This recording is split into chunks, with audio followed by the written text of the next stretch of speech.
Entonces, la clase del día de hoy tiene como concepto o tiene como fin operacionalizar un poco la interpretación de la segunda ley de la termodinámica que nosotros manejamos teóricamente a partir de estos dos enunciados, es decir, el de Clausius y el de Kelvin-Planck, y el concepto de máquina térmica directa y máquina térmica inversa, enfocados hacia la estimación o el cálculo de la eficiencia y del coeficiente de operación como parámetros que están asociados a el control y la determinación del rendimiento de estos dispositivos que responden a necesidades fundamentales o básicas desde el punto de vista del confort y también desde el punto de vista de la ingeniería. En aquella clase, cuando la culminé, les comentaba que existía una propiedad o un parámetro que me permitía operacionalizar un poco más o ahondar un poco más en el hecho de alguna manera descubrir alguna estrategia que nos permita conocer cuándo un proceso es posible o no desde el punto de vista de la realidad. Esa herramienta que me va a permitir a mí conocer cuándo un proceso es posible o no es justamente la entropía, su evaluación y su balance. En principio, cuando nosotros buscamos en la bibliografía y tratamos de hacer una definición clara de lo que es la entropía, pues nos conseguimos conceptos bastante abstractos que dicen que básicamente la entropía está asociada con el grado de desorden de un sistema. En líneas generales, el enfoque que voy a mostrar acá es un enfoque más matemático, más de comprensión del por qué la entropía es una propiedad y de cómo usamos su concepto para relacionarlo con el hecho de que en todo proceso real hay presencia de irreversibilidades que provocan la desviación con respecto a la idealidad. Entonces vamos a comenzar, ¿verdad? Enfocando, a ver aquí que tengo dificultades, perfecto. Enfocando lo que es la desigualdad de Clausius. ¿Por qué voy a comenzar hablando de la desigualdad de Clausius? Bueno, voy a comenzar hablando de la desigualdad de Clausius porque sobre ella está soportada el concepto de lo que significa la entropía. Entonces, en principio, vamos a revisar acá. Este esquema que tienes aquí es el esquema de operación de una máquina que opera con un número finito de focos isotérmicos. Esta máquina que ustedes visualizan acá de este lado puede ser tranquilamente una máquina reversible o irreversible. Fíjense que, digamos, haciendo zoom en ella, esa máquina la tengo reproducida en este lado, en este esquema.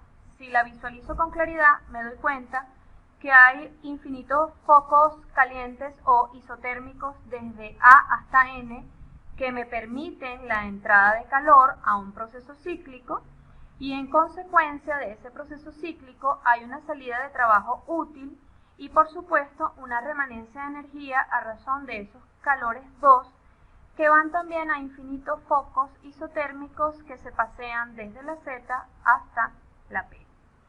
Desde luego que este esquema que ustedes están presenciando acá es el esquema de una máquina térmica directa, es decir, una máquina que transforma calor de entrada en trabajo útil y que desde luego tiene un calor de desecho que va hacia el foco frío por las razones que nosotros explicamos previamente en la clase anterior.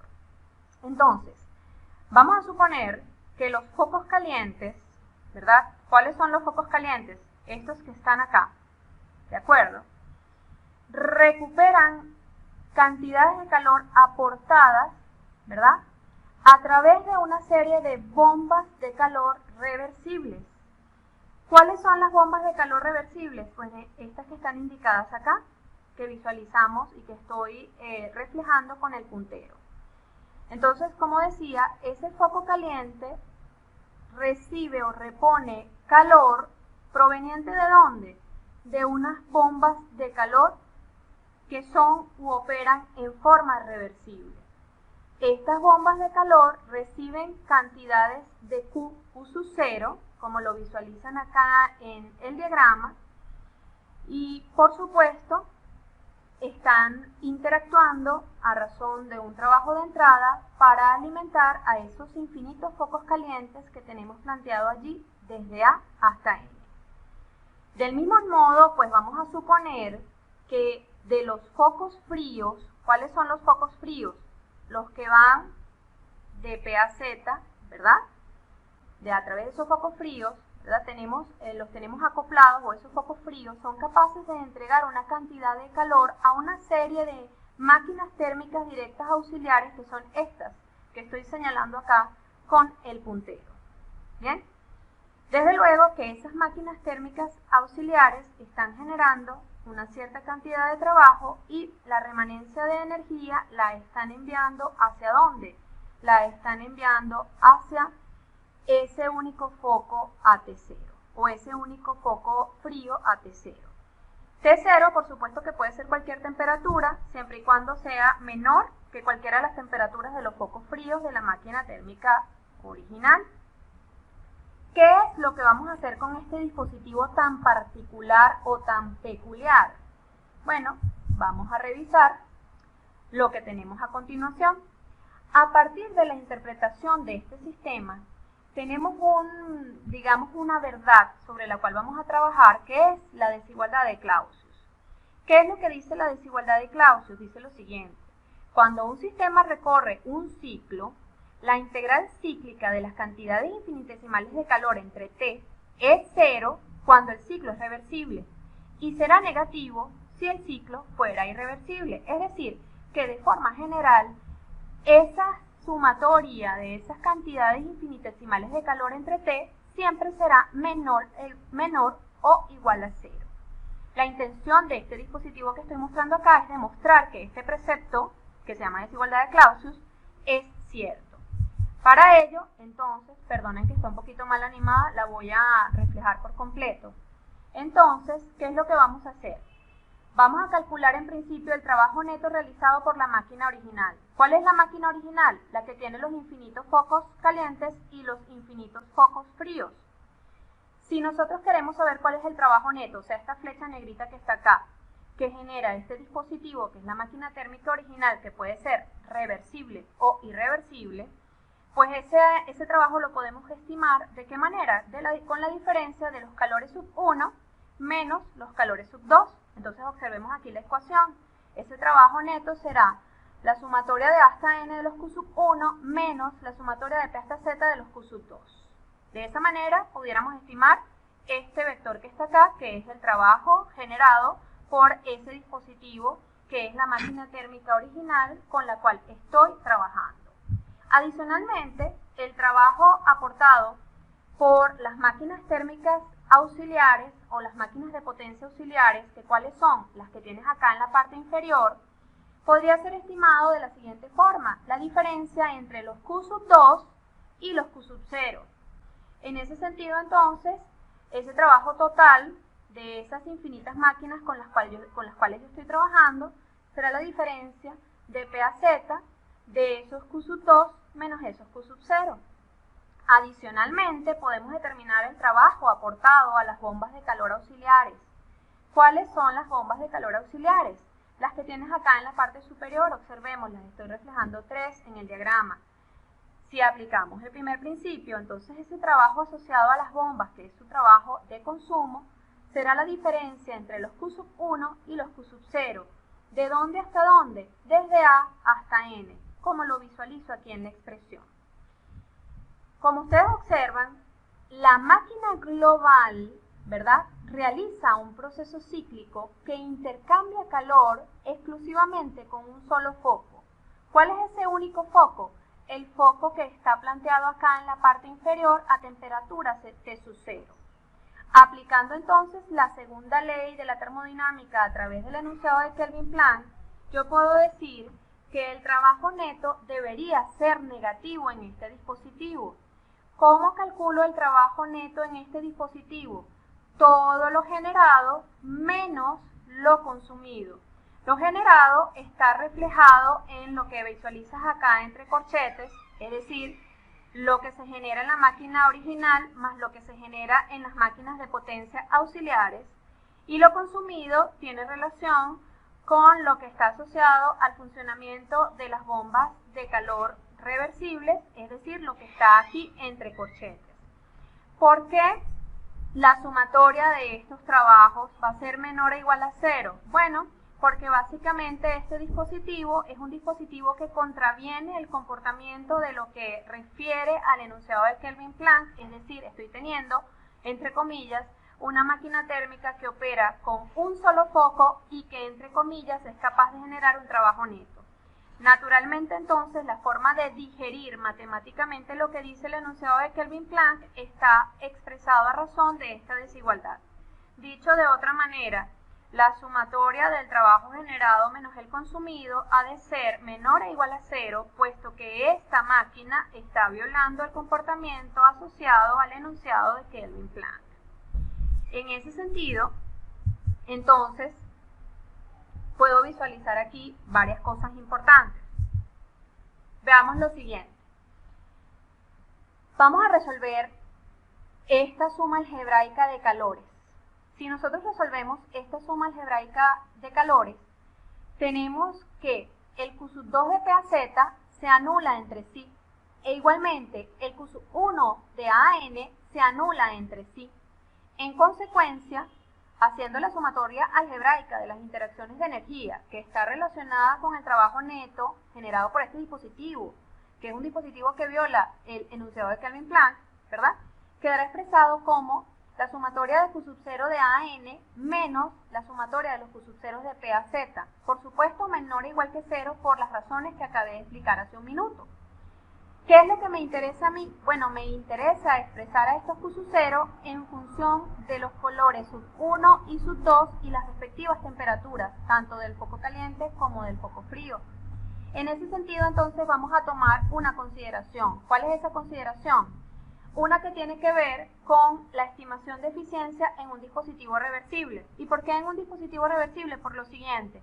Recordemos que dijimos que los ciclos de potencia auxiliares eran reversibles y que las bombas de calor también lo eran.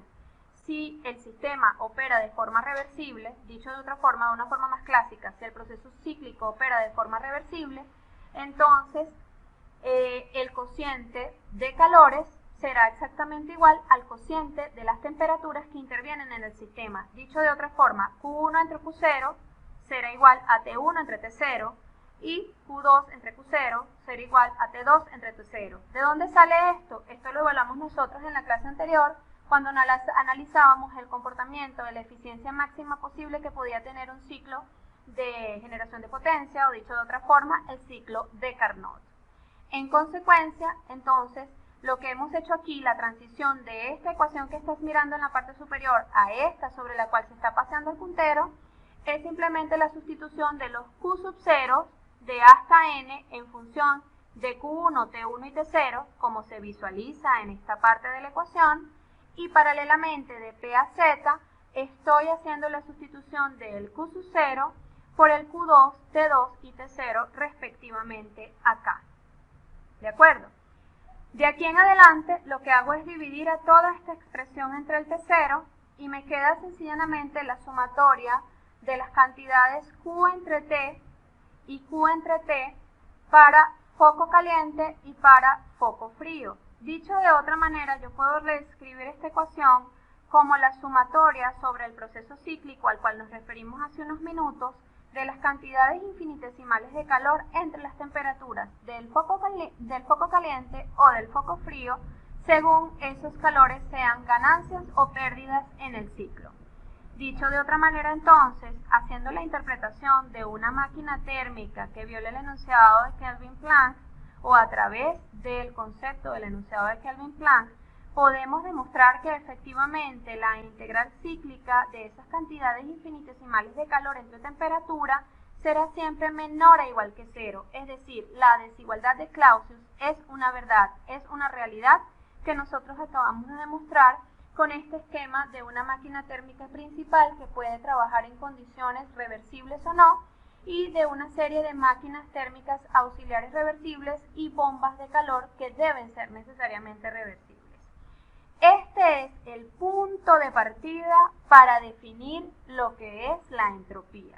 Yo entiendo que a lo mejor en principio toda esta narrativa te resulta un poquito abstracta, pero el sentido práctico o lógico de esta demostración la vas a ver a continuación. Entonces toma como punto de partida el hecho de que esta que está acá sobre lo cual yo me estoy paseando con el puntero es una realidad que se denomina desigualdad de Clausius y que es el punto de partida para hacer la definición matemática conceptual de lo que es la entropía, que es lo que vamos a revisar a continuación. Oye, qué chimbo que la animación se me movió toda.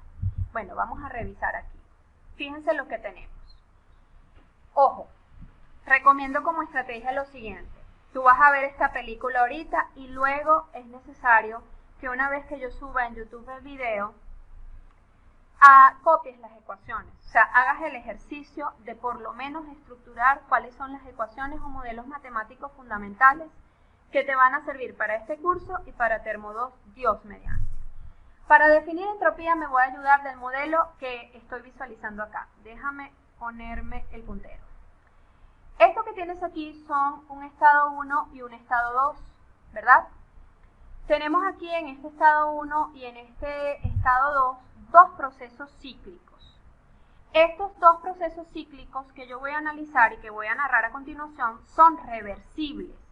¿Qué quiere decir esto que sean reversibles? Bueno, ustedes bien lo saben, son procesos que pueden ir de inicio a fin y al revés sin ningún tipo de inconveniente. O sea, son internamente reversibles. Comienzo en el estado 1 y voy sobre la trayectoria A llegando a 2. Luego, una vez que estoy en 2, como esto es un proceso cíclico, me voy a regresar sobre la trayectoria C para llegar a 1 nuevamente. Entonces, esa narrativa de ese proceso cíclico es la que estoy reflejando acá. Tengo un primer proceso cíclico que comienza en 1 sobre la trayectoria A, llegando a 2 y regresando hasta 1 a través de la trayectoria C. Tengo a su vez un segundo proceso cíclico. ¿De qué va ese segundo proceso cíclico? Bueno, inicia por supuesto en 1, pero esta vez para la ida hasta 2 se desplaza sobre la trayectoria B, que es la que estoy reflejando acá. Una vez alcanzo el estado 2, regreso sobre la trayectoria C nuevamente a 1. Es decir que acá yo estoy tomando dos ciclos, ¿de acuerdo?, que están operando de forma reversible y sobre estos dos ciclos yo voy a implementar la desigualdad de Clausius. La desigualdad de Clausius, que era lo que me decía al principio, que esa integral cíclica iba a ser igual a 0 si el proceso era reversible, ¿no es cierto? Y que iba a ser menor a 0 si el proceso fuera irreversible. Lo que sigue allí, desde el punto de vista de análisis, es que si esa cantidad fuera mayor a 0, entonces el proceso sería imposible.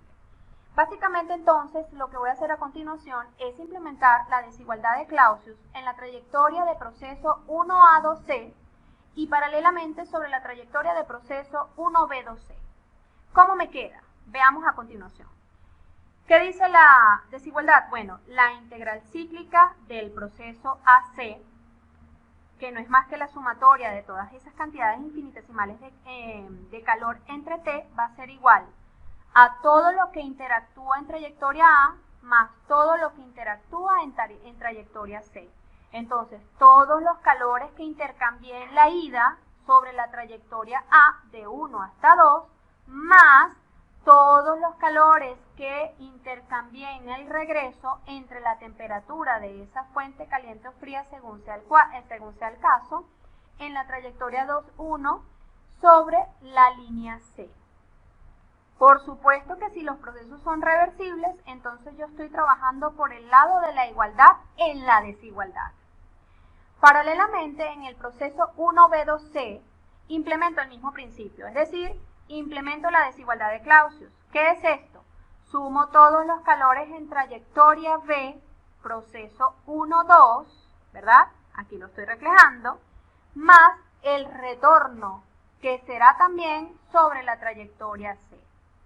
¿Qué toca hacer a continuación? Bueno, sencillamente restar la primera expresión de la segunda. Cuando resto la primera expresión de la segunda, ¿qué me consigo? Bueno, que las cantidades expresadas sobre la trayectoria C se cancelan entre sí, ¿no es cierto? Y al mismo tiempo entonces yo puedo concluir que las cantidades infinitesimales de calor entre T sumadas en la trayectoria A de 1 a 2 es exactamente igual a las cantidades que yo pudiera ir acumulando bajo la trayectoria B. Fíjate entonces que lo que está dentro de la integral, o mejor dicho, lo que yo estoy integrando, no depende de la trayectoria que yo haya seguido. Tiene exactamente el mismo valor independientemente de que yo haya seguido la trayectoria A e independientemente de que yo haya seguido la trayectoria B. En tal sentido, como esta cantidad es independiente de la trayectoria, entonces recibe el nombre de propiedad. Y esa propiedad básicamente es lo que conocemos con el nombre de entropía, que, ojo, no se determina puntualmente, sino que básicamente se determina como una diferencia o un delta. Dicho de otra manera, el cambio de entropía o el salto de entropía, o como lo quieras ver, la diferencia de entropía entre un estado inicial y final o entre inicio y fin, será la integral de 1 hasta 2 de las cantidades infinitesimales de calor entre la temperatura de ese foco caliente o de ese foco frío que está asociado a la interacción de calor a la cual nos estamos refiriendo. Esto es así siempre y cuando el proceso sea internamente reversible. Entonces, voilà, aquí está la definición teórica matemática de lo que es básicamente la entropía. O sea, una razón de cambio o un cambio que es lo que verdaderamente determinamos, expresando la integral de inicio a fin de esas cantidades infinitesimales de calor intercambiadas en el proceso entre la temperatura, insisto, del foco caliente o del foco frío que esté asociado a esa interacción de calor.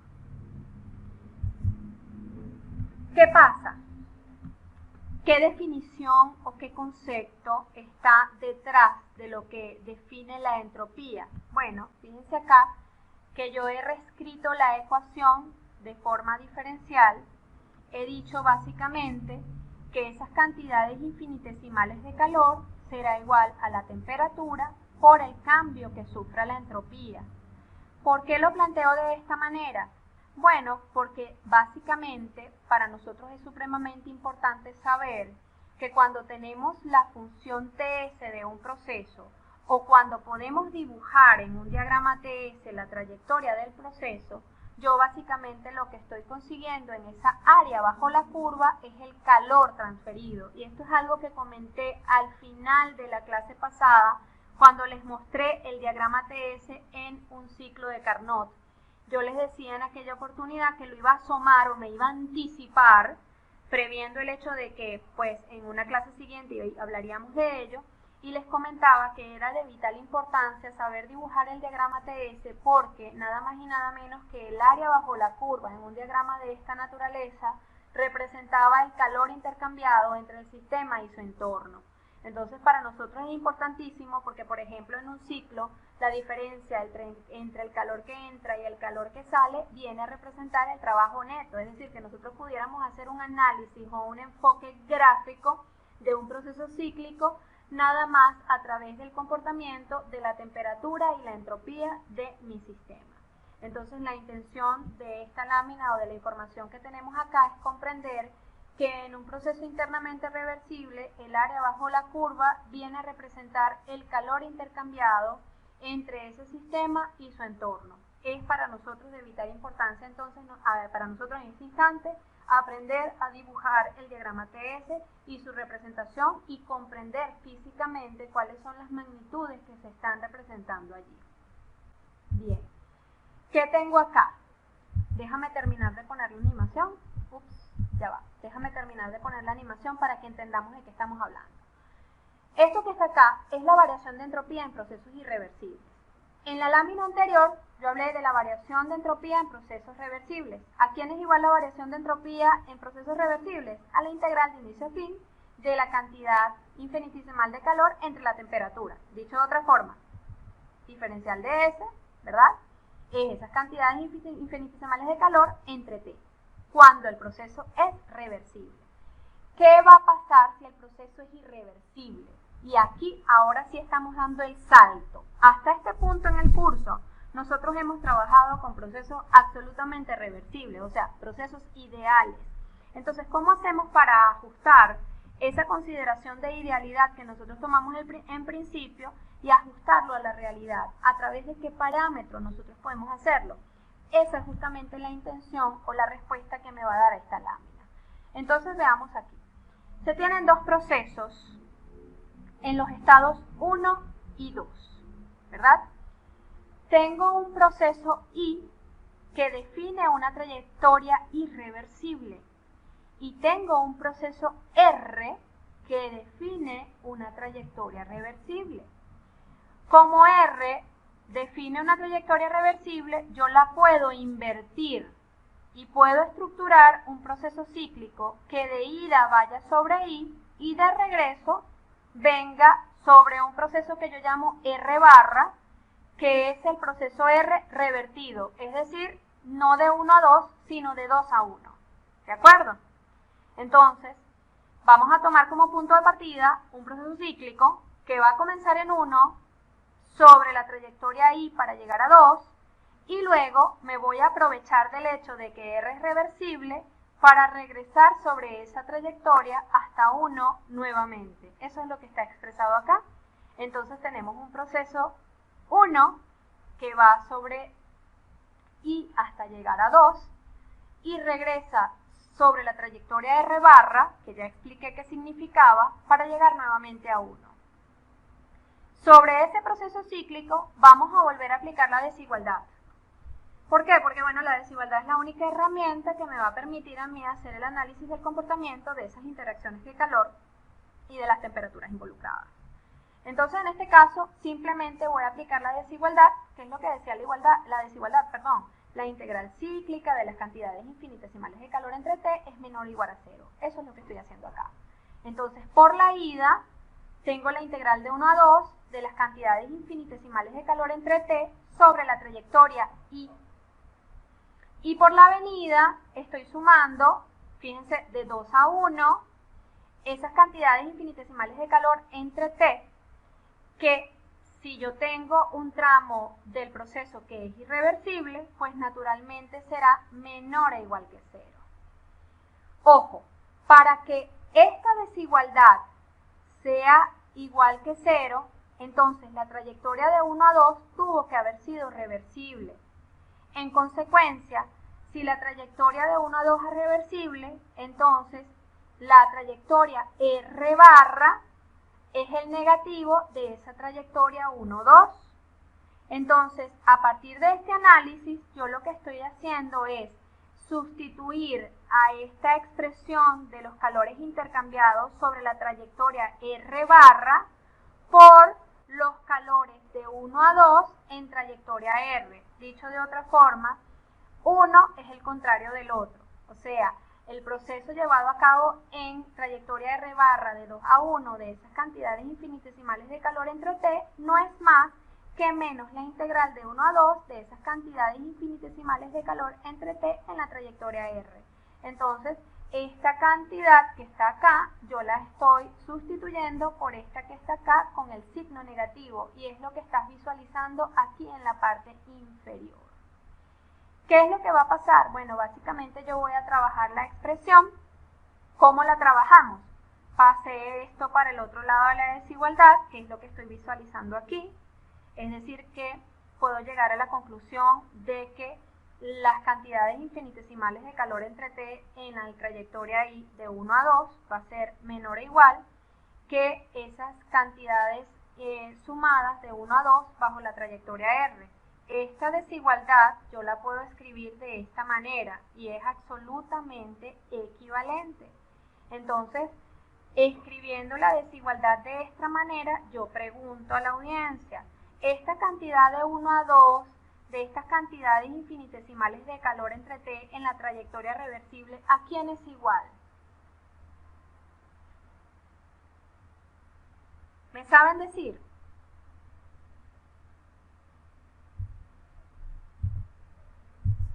¿No? Pues ya avísenme si se durmieron, ¿ok? Yo sé que es denso, y es larga la clase. Decía lo siguiente, obsérvenlo aquí. esas cantidades infinitesimales de calor entre T en la trayectoria 1 a 2 bajo la trayectoria R, yo lo acabé de definir como entropía S2 menos S1, ¿no es cierto? Entonces, para yo transformar esta desigualdad en una igualdad, yo básicamente expreso a esto que está acá, que tengo la certeza de que es S2 menos S1, dejo esta cantidad en el proceso irreversible y necesariamente para que este delta S cumpla el hecho de que sea mayor que esta cantidad, yo tengo que sumar un factor que tiene que ser necesariamente mayor a 0, que es lo que yo llamo entropía generada.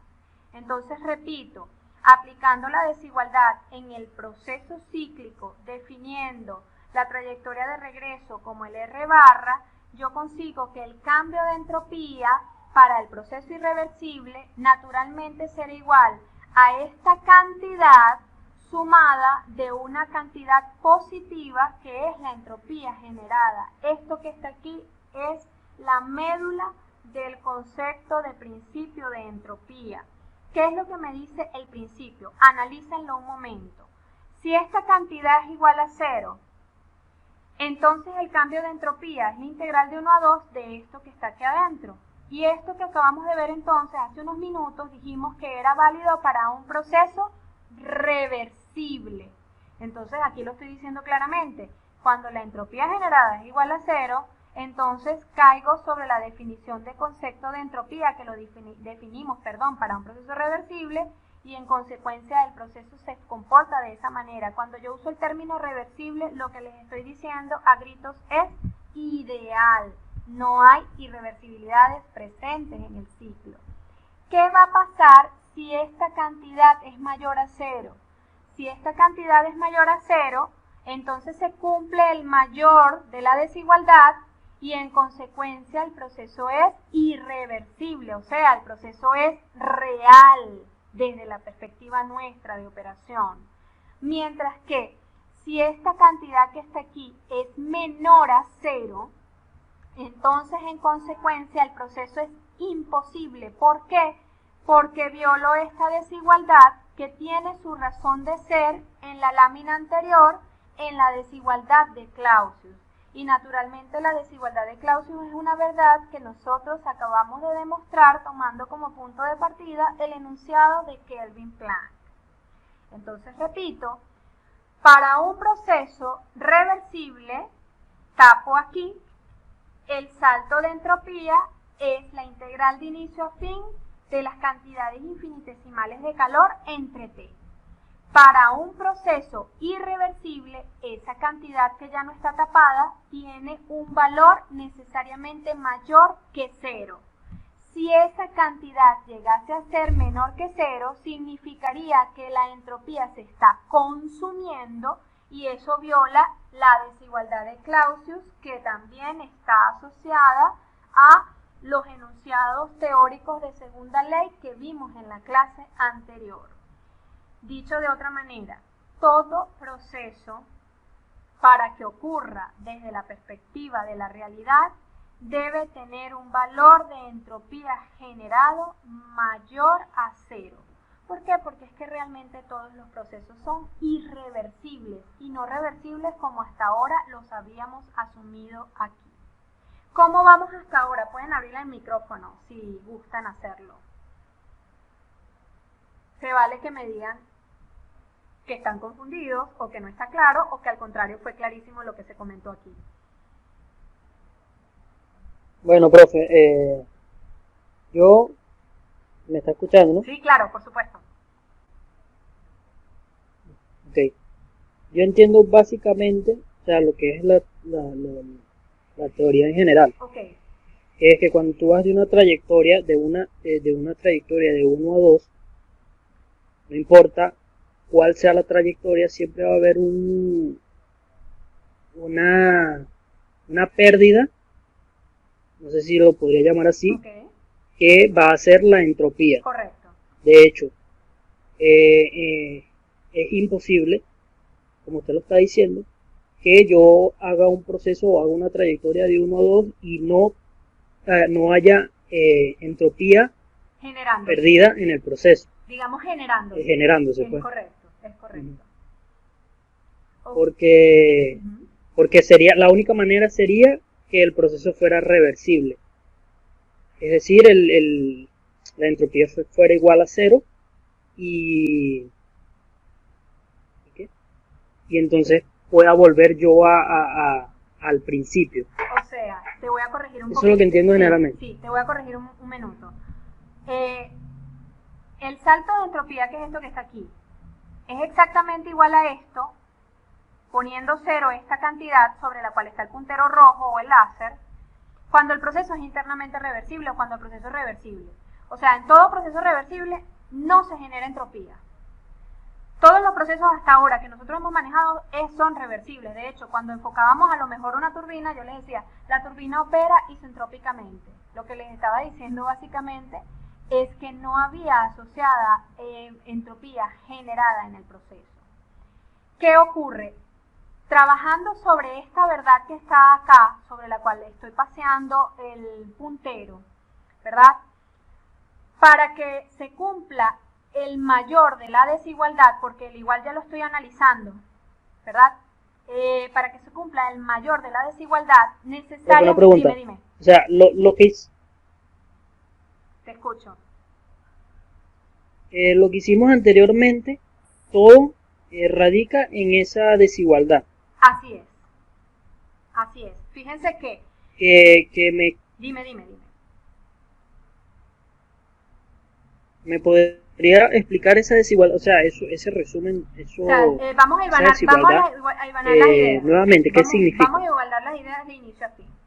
Hay un precepto o un concepto fundamental que es la desigualdad de Clausius. Por ahí comencé la clase. Esa desigualdad me dice textualmente lo siguiente. Cuando un sistema recorre un ciclo, la integral cíclica de las cantidades infinitesimales de calor entre T es igual a 0 si el ciclo es reversible. Y es negativo si es irreversible. O sea, la integral cíclica de las cantidades infinitesimales de calor entre T será siempre menor e igual que 0. Esa es una verdad sobre la cual trabajamos. ¿Qué hicimos? Bueno, yo procuré demostrarles que esa desigualdad era cierta, estructurando un dispositivo que es una máquina térmica que trabaja con bombas de calor reversibles auxiliares y ciclos de potencia reversibles auxiliares, es decir, una máquina térmica que está operando con un solo foco.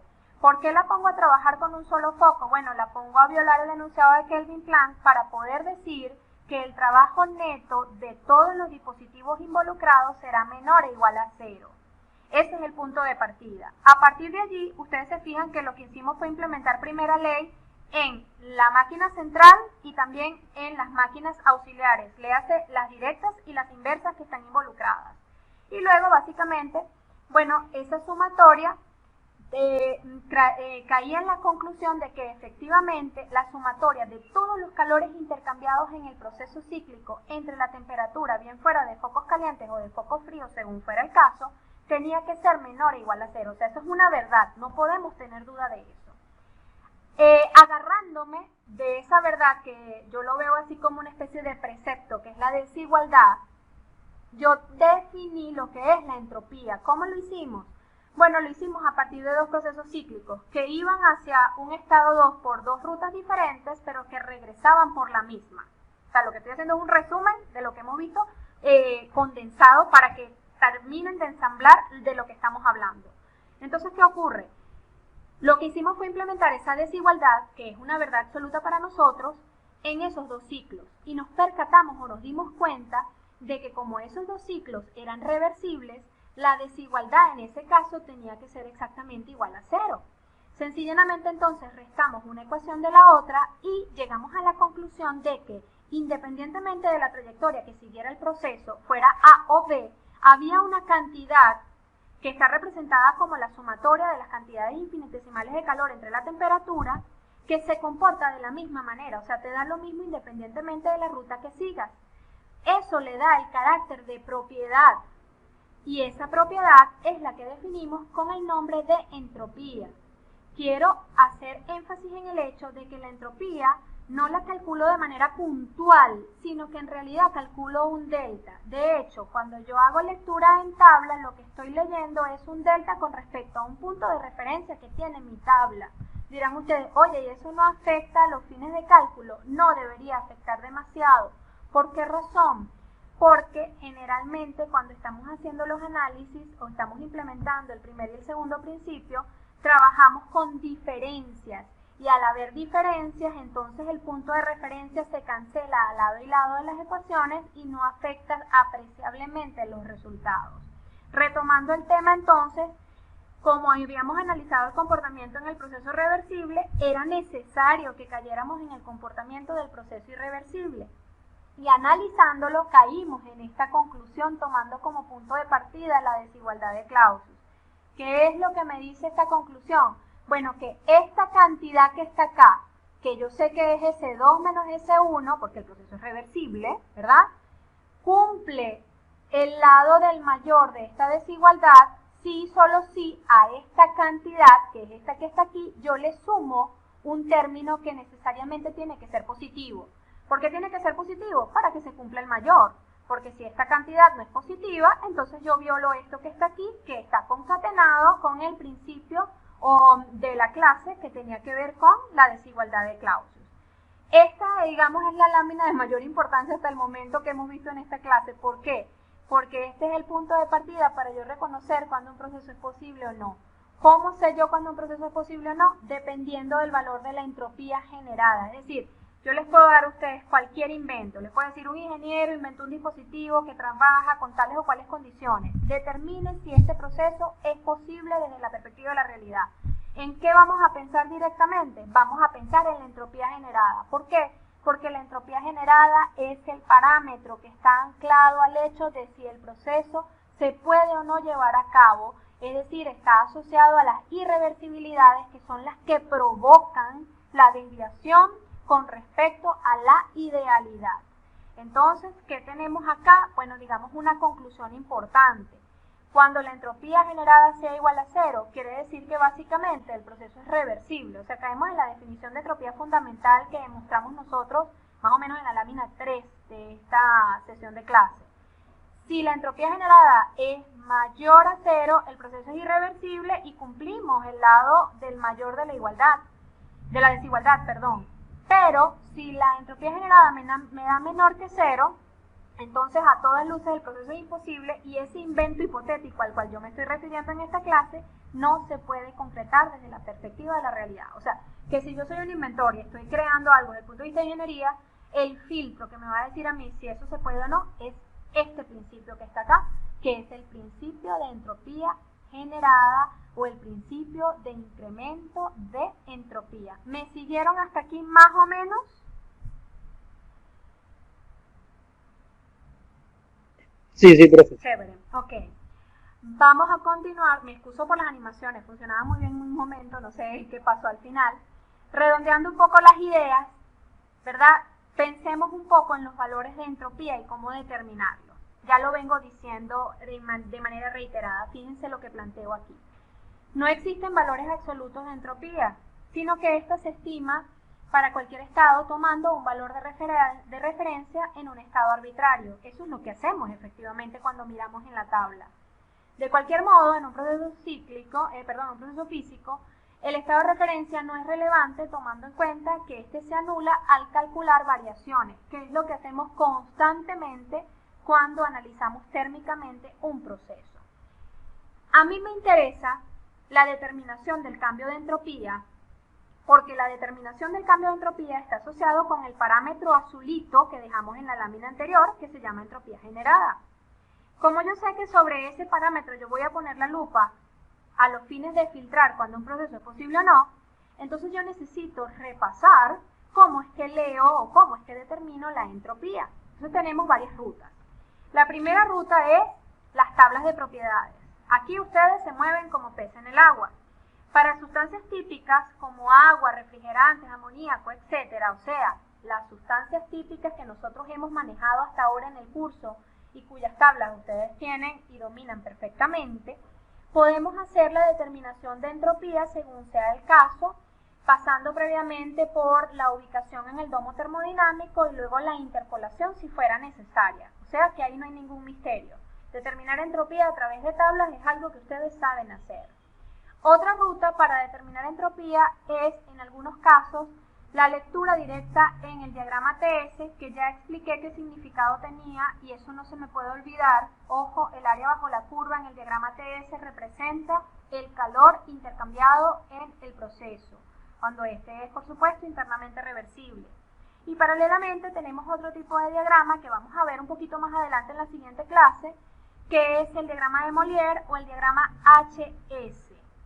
Es muy interesante porque en este diagrama yo puedo comparar el comportamiento ideal y real de un proceso. Paralelamente, si yo no tengo el acceso a los diagramas y no tengo el acceso a las tablas, o la sustancia con la cual yo estoy trabajando no trae tabulada la entropía, entonces voy a tener que utilizar correlaciones o relaciones. En tal sentido, a continuación, en las siguientes láminas, lo que voy a enfocar es cómo determinar entropía a través de una serie de ecuaciones o correlaciones. De antemano les comento que es supremamente importante, o sea, si esto fuera una clase presencial, yo estaría en este minuto apuntando en la pizarra las ecuaciones y ustedes deberían copiarlas. Entonces, por lo pronto, probablemente acá tú simple y llanamente vas a ver la película, vas a ver cómo es que estas se deducen, pero yo recomiendo que luego pases nuevamente sobre la grabación y apuntes aquellas ecuaciones que son clave para el futuro, sobre todo en termodinámica 2, y ya me voy a ir explicando.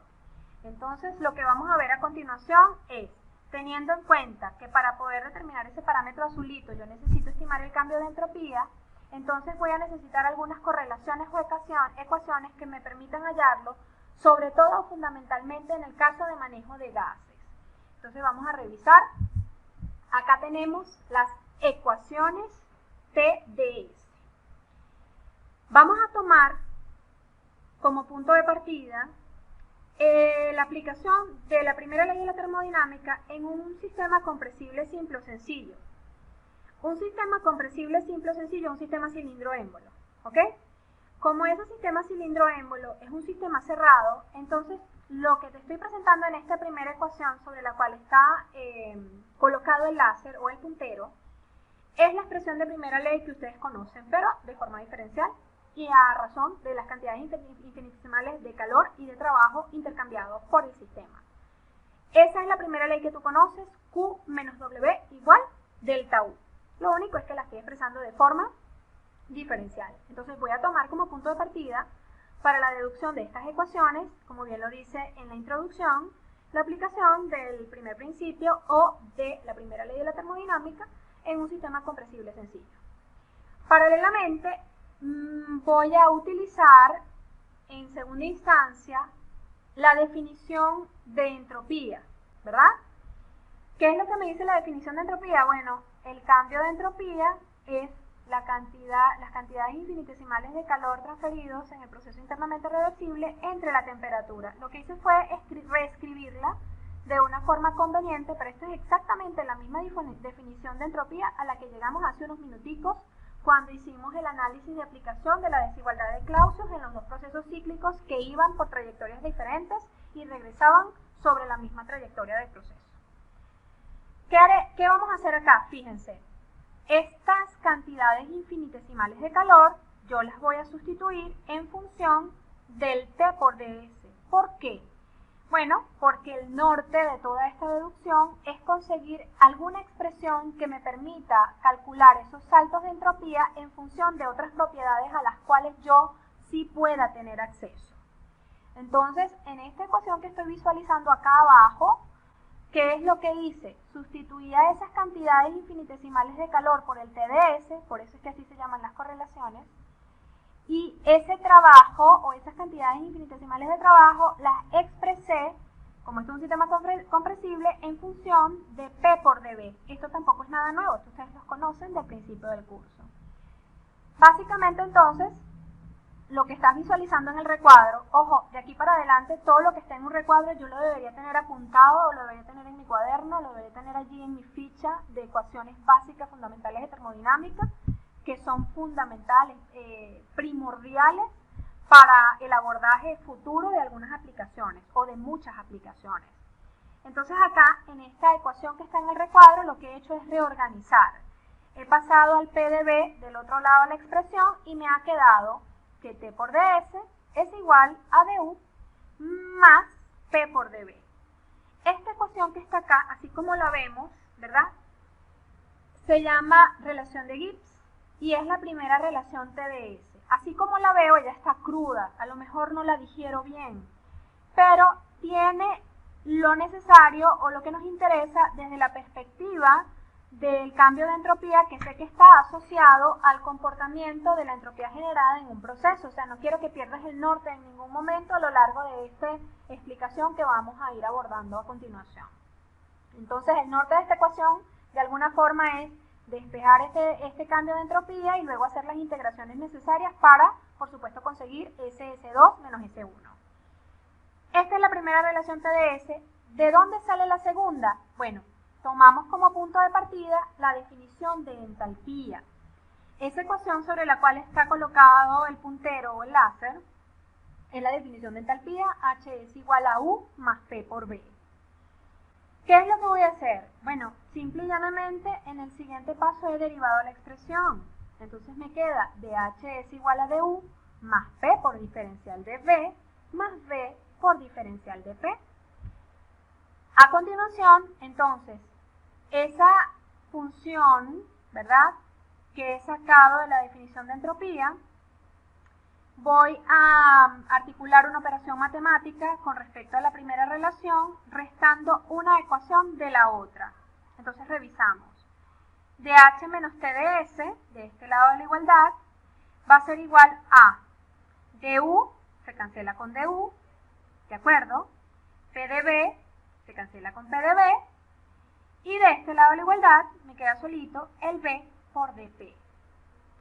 ¿Qué hice acá o qué transición hay del resultado hacia la ecuación que está en el recuadro? Bueno, simplemente un reacomodo. ¿Un reacomodo para qué?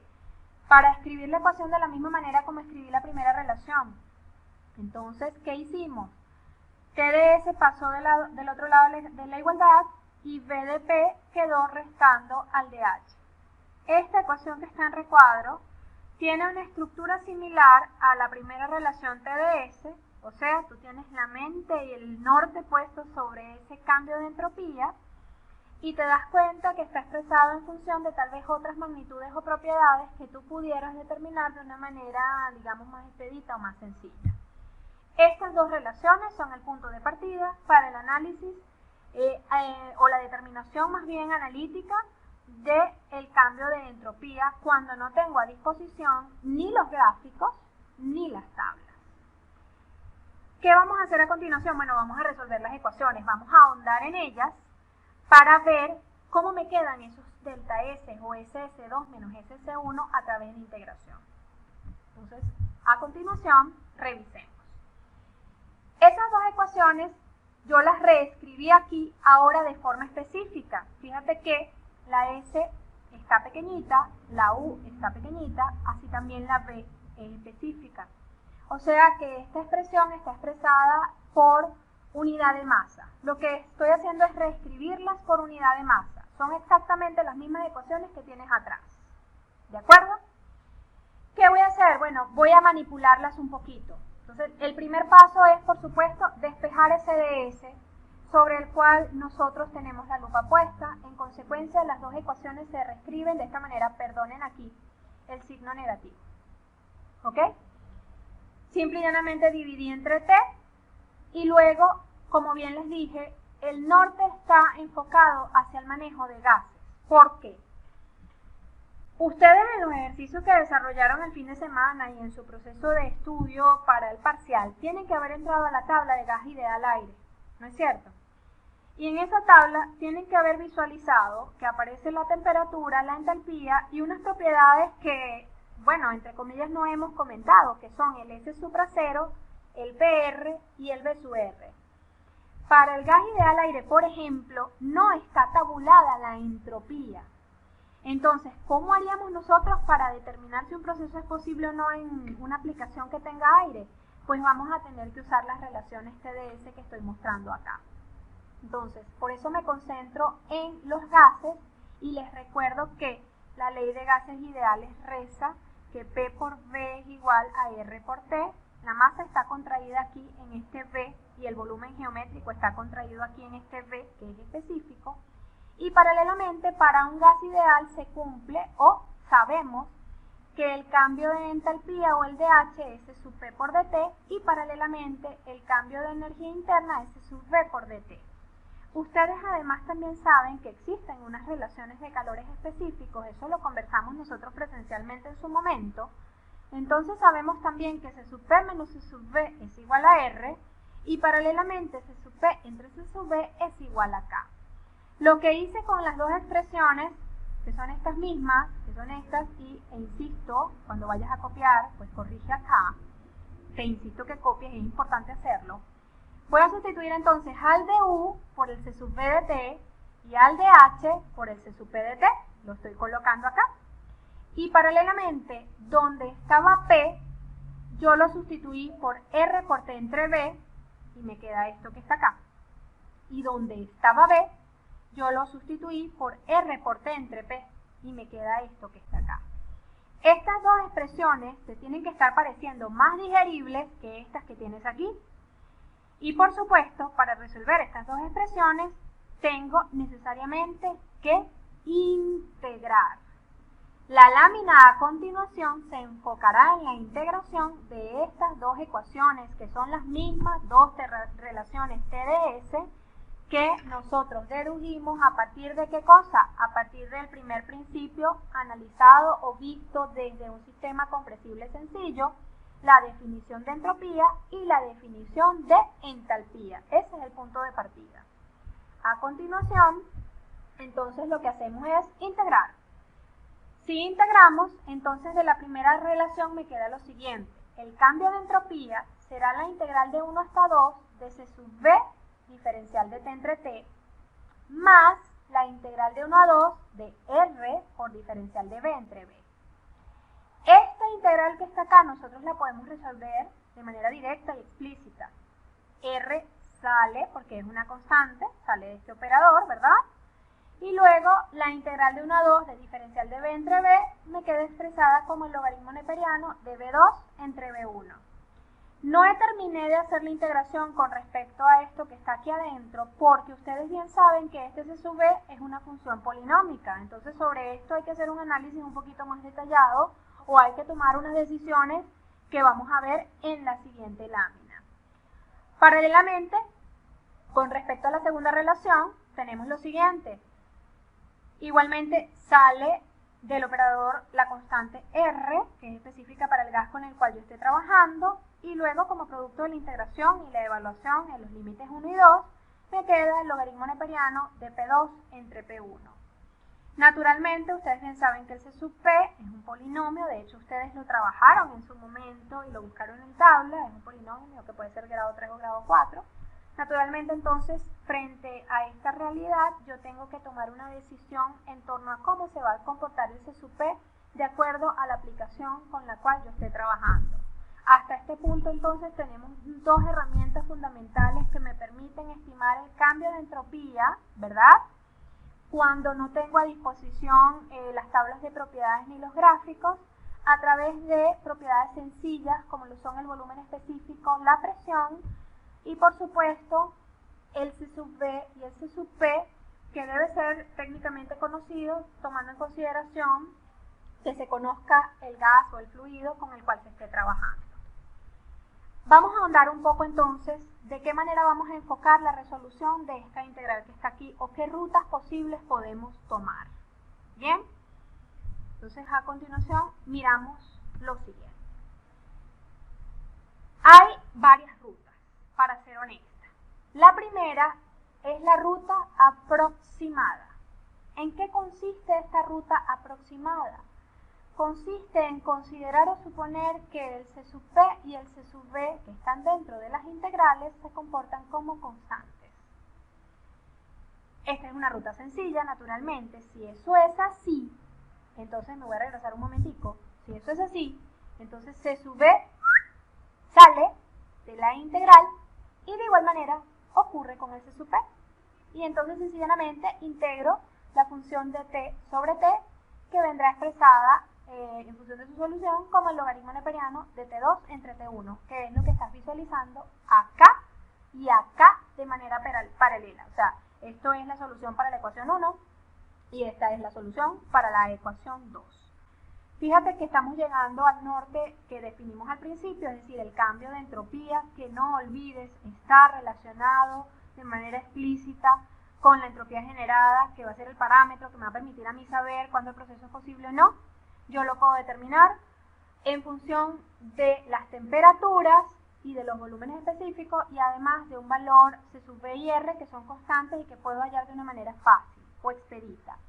Paralelamente lo puedo visualizar a partir del C sub P relacionando temperaturas y presiones. Hasta aquí entonces en este momento yo colocaría el recuadro o copiaría, si estuviera en clase, esto lo vas a hacer tú luego, esta ecuación y esta ecuación.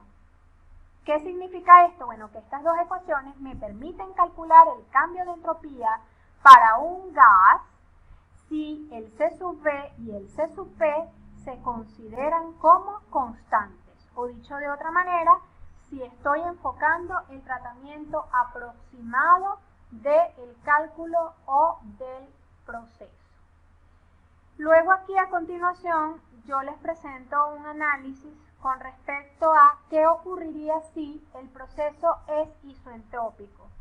¿Por qué razón me concentro en hacer ese análisis? Me concentro en hacer ese análisis, perdonen que me aleje un momentico, me concentro en hacer ese análisis porque nosotros sabemos que la consideración de isoentropía está relacionada con el hecho de que el proceso sea adiabático y reversible, o sea, que el proceso sea ideal.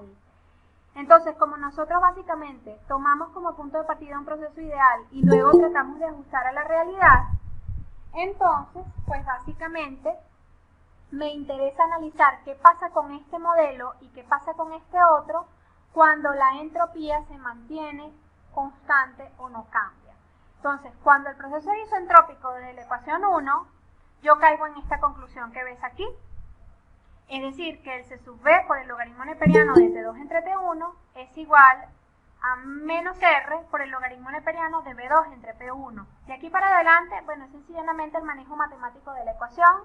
Se entiende que el C sub B pasó para acá dividiendo, ¿verdad? Se entiende que subí el exponente y cambié la dirección del B2 y el B1 para quitar el negativo, y al mismo tiempo se entiende que luego utilicé las relaciones de calores específicos, C sub P menos C sub B y el K, para llegar a esta conclusión.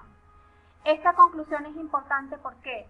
Porque me permite predecir una propiedad de salida en un proceso donde estoy trabajando con un gas, suponiendo que el C sub B se comporta como constante siempre y cuando el proceso sea isoentrópico. Entonces, atención, estas ecuaciones en recuadro son válidas si y solo si el proceso es ideal, o sea, si la entropía generada es igual a 0 o si el proceso es adiabático y reversible. Bien, paralelamente por el lado de la segunda ecuación, bueno, igualamos a 0 aquí, ya estoy abordando los procesos isentrópicos porque, insisto, es el punto de partida, o sea, yo parto de la idealidad para luego analizar cómo se comporta de la perspectiva de la realidad. En este caso, el procedimiento es un poco más sencillo. Pues paso esto para el otro lado de la ecuación, bajo el C sub P y luego lo subo como exponente. Naturalmente entonces llego a una ecuación que puedo manipular a razón de las relaciones de calores específicos y me queda lo que tienes en el recuadro, es decir, T2 entre T1 es igual al cociente de la relación de presiones P2 entre P1 elevado a la K menos 1 sobre K. Esta ecuación, insisto, me sirve para predecir propiedades en un estado 2 o propiedades de salida en un proceso, siempre y cuando éste sea considerado como isentrópico y cumple el hecho de que el C sub P se comportó como una constante. O sea, cuando ustedes estructuren sus apuntes y generalmente construyan un formulario para estudiar, es importante que entiendan el rango de aplicabilidad de la ecuación. ¿Qué significa esto de rango de aplicabilidad? Bueno, que estas ecuaciones son válidas exclusivamente para procesos isentrópicos en los cuales el C sub P y el C sub V fueron considerados como constantes respectivamente. Si el proceso no fuera isentrópico, bueno, a lo mejor esta es una primera aproximación, pero luego yo tengo la necesidad de hacer el ajuste. ¿De qué manera? Lo vamos a ver en la siguiente clase. Recapitulando entonces hacia atrás, yo estoy resolviendo las dos ecuaciones, ¿verdad? Donde teníamos la integral de 1 hasta 2 de C sub B por diferencial de t entre t, y de este lado la integral de 1 a 2 de C sub P por diferencial de t entre t. La estoy resolviendo en principio por una primera ruta, que es la ruta más sencilla, que hemos llamado ruta aproximada. ¿Por qué? Bueno, porque estoy suponiendo algo que no es del todo cierto, y es que el C sub P y el C sub V se están comportando como si fueran constantes. La segunda forma de verlo, ¿verdad? O la otra manera de verlo es el tratamiento exacto. ¿Qué significa esto? Esto significa o implica la solución analítica tomando en cuenta las funciones de C sub P y C sub V. O sea, tomo las ecuaciones y entonces lo lógico sería que yo busque el polinomio que representa el C sub P del gas y haga la integración. E igualmente, a través de ese C sub P, yo puedo hallar el polinomio que representa el C sub V y hago la integración. Sin embargo, hay una ruta rápida, no en todos los gases, pero sí, por lo menos para el aire, que es uno de los más utilizados en aplicaciones de ingeniería, tanto en termo 1 como en termo 2. Entonces, para el caso de la segunda relación, que es aquella sobre la cual yo tengo el láser montado, ¿verdad? O el puntero, en lugar de resolver la integral, se elige un cero absoluto de referencia y se emplea la función que tienes acá abajo. Esta función me dice que S supra 0 es igual a la integral de 0 a t de C sub P por diferencial de t entre t. S supra 0 es una función, ¿verdad?, que ha tomado como punto de referencia el cero absoluto y que afortunadamente está tabulada. O sea, el valor del S supra 0 está tabulado por lo menos para el aire, y ustedes lo tienen que haber visto ya en este momento. ¿Qué quiero decir con esto? Que esta integral de 1 a 2 de C sub P por diferencial de t entre t, yo la puedo expresar como la diferencia de S2 supra 0 menos S1 supra 0, o dicho de otra forma, la diferencia entre estas dos funciones que estoy mostrando acá. ¿Qué pasa? Bueno, esta es una ruta rápida, un fast lane. ¿Por qué? Porque yo en vez de tomar el C sub P y hacer la integración a pie y luego evaluar entre T1 y T2, pues sencillamente a T2 leo el valor de S2 supra 0 y a T1 leo el valor de S1 supra 0 y luego simple y llanamente hago las operaciones matemáticas respectivas o pertinentes para el modelo matemático que estoy analizando, que es el que está en el recuadro. O sea que desde la perspectiva del tratamiento exacto, la ecuación que me permite estimar el cambio de entropía depende de los S supra 0 y de la relación de presiones, tomando en consideración que los S supra 0 están tabulados y dependen de la temperatura. Ustedes ya la tienen que haber visto, insisto, porque ya han trabajado con la tabla de gas ideal aire. Vuelvo al punto del principio, es decir, me concentro en pensar qué pasaría con esta ecuación si es que el proceso fuera isentrópico. Es decir, qué pasaría con esta ecuación si el proceso fuese adiabático, irreversible. Si esto es así, entonces básicamente R por el logaritmo neperiano de P2 entre P1 será igual a la diferencia S2 supra 0 menos S1 supra 0.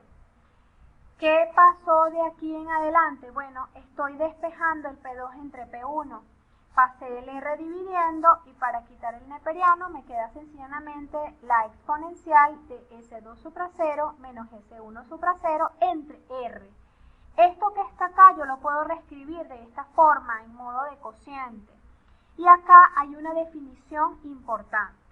La función matemática, presta atención, la exponencial de S2 supra 0 entre R recibe el nombre de P sub R y aparece reflejada en la bibliografía como presión relativa.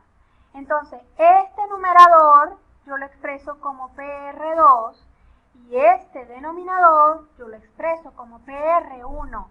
Los valores de PR están reflejados en la tabla de gas ideal y dependen de la temperatura. ¿Qué es lo que me quiere decir esta ecuacioncita que está en recuadro y que cuando yo haga apuntes debo enmarcar muy bien? Bueno, que en un proceso isoentrópico, esto es adiabático irreversible, bajo la suposición del tratamiento exacto, la relación de presiones absolutas es exactamente igual a la relación de presiones relativas. Esta ecuación me va a permitir a mí predecir propiedades de salida, ojo, entendiendo que la salida de esta ecuación, o sea, la variable 2, está asociada a un proceso donde S2 era igual a S1, o sea, el punto de partida de un proceso ideal. Repasando un poquito entonces, nosotros tenemos unos modelos matemáticos que se llaman relaciones TDS. Estas relaciones tienen como objetivo la determinación del cambio de entropía. Cuando vaya a hacer la determinación de ese cambio de entropía, yo debo tomar la decisión de qué ruta voy a tomar para determinar ese cambio. En principio, yo preferiría utilizar siempre el tratamiento exacto, porque naturalmente el resultado va a estar más ligado a la realidad. Sin embargo, suele pasar que como una primera aproximación se hagan los cálculos bajo el tratamiento aproximado. De todas maneras, los enunciados juegan un poquito con esas realidades o con esas condiciones y dependiendo de lo que diga el enunciado, pues yo sabré si tomo la ruta del tratamiento exacto o tomo la ruta del tratamiento aproximado. Acabé de decir que por defecto yo debería tomar el tratamiento exacto, que es el más cercano, si se quiere, a resultados fidedignos o fieles al proceso en cuestión que yo esté analizando. Entonces, lo primero es saber que tengo dos correlaciones que me permiten calcular el cambio de entropía, sobre las cuales yo tengo una encrucijada, que es saber si voy por el tratamiento exacto y aproximado, y al mismo tiempo esas ecuaciones las hemos analizado desde la perspectiva del proceso ideal, es decir, adiabático irreversible, dicho de otra manera, isoentrópico, porque para nosotros, en principio, el abordaje de todas y cada una de las aplicaciones de ingeniería que hemos realizado en el curso lo hacemos a partir de la idealidad para luego hacer los ajustes pertinentes. ¿Cuándo vamos a efectuar esos ajustes? Bueno, en la próxima clase a partir de los conceptos de eficiencia. En la próxima lámina, además, trabajo un poquito más la expresión. ¿Qué ocurre?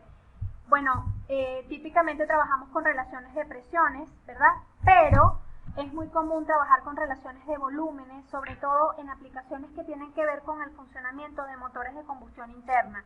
Entonces no quería dejar pasar el hecho que bajo la visión del tratamiento exacto también podemos obtener relaciones de volúmenes para procesos isoentrópicos. Esto que está acá es la expresión de el modelo de gas ideal, es decir, este es el R, ¿verdad?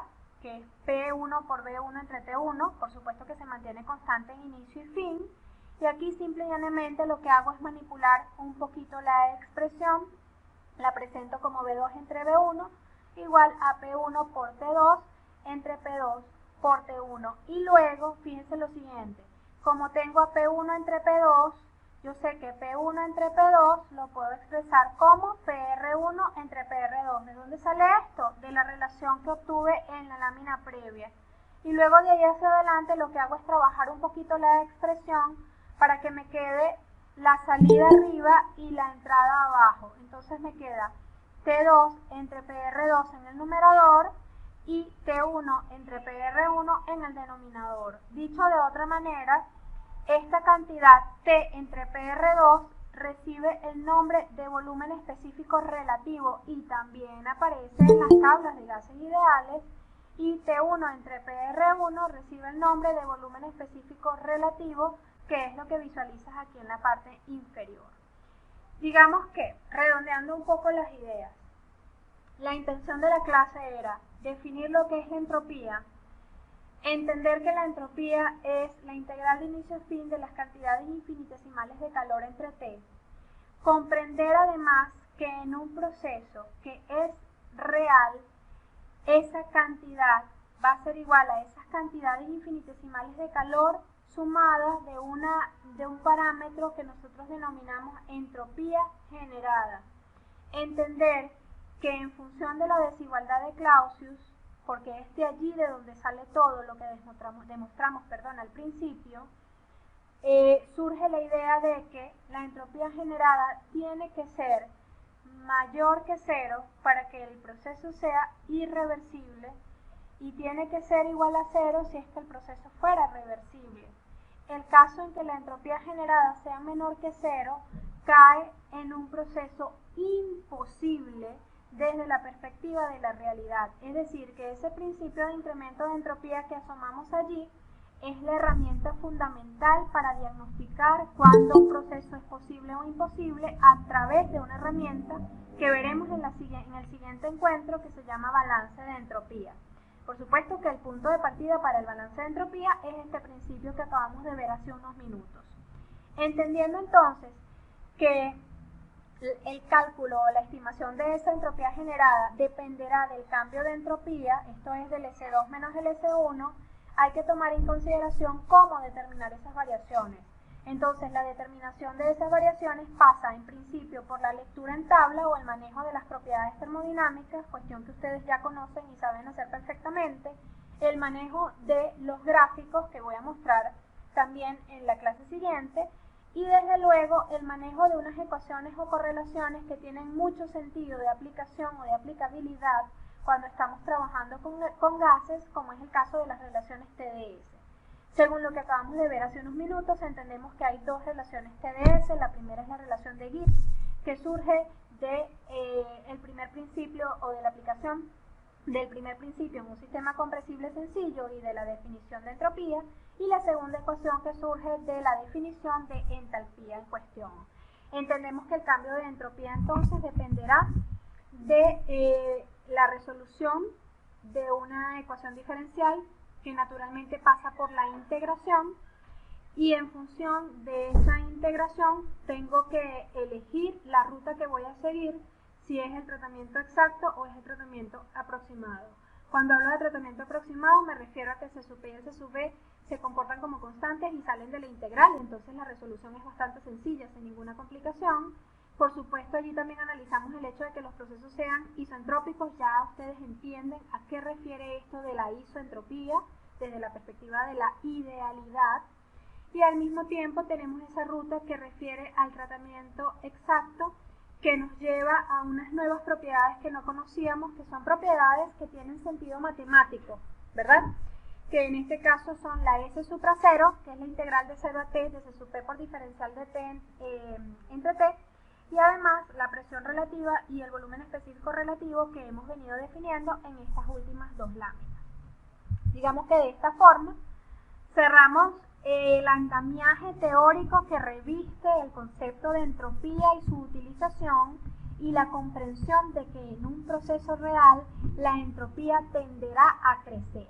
Haciendo un contraste entonces entre el primer principio y el segundo principio, léase, entre la primera ley y la segunda ley de la termodinámica, tenemos que la primera ley de la termodinámica nos habla de una propiedad que es conservativa, es decir, de la energía, mientras que la segunda ley nos habla de una propiedad que al contrario no se conserva, sino que más bien debe estar creciendo, lo cual se traduce en procesos que sean factibles térmicamente hablando o que sean posibles desde la perspectiva de la realidad.